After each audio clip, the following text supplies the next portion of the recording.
put. Ja sam Josip i vodim Povratnici HR.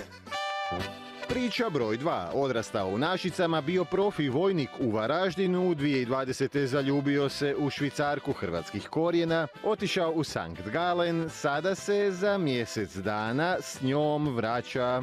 Radit će kao stolar u Pazinu, a ona će otvoriti obrt za kolače.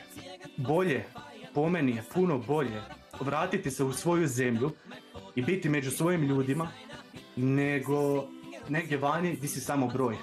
Inače, pokušao je u Švicarskoj otvoriti obrt, procedura je bila preskupa i to je presudilo. Jednostavno, svi ti snovi koji smo imali, koji još smo od škole vukli da bi išli van, da bi nešto bolje možemo doživjeti vani, da možemo bolje živjeti, jednostavno je sve palo u vodu. Sve je palo u vodu.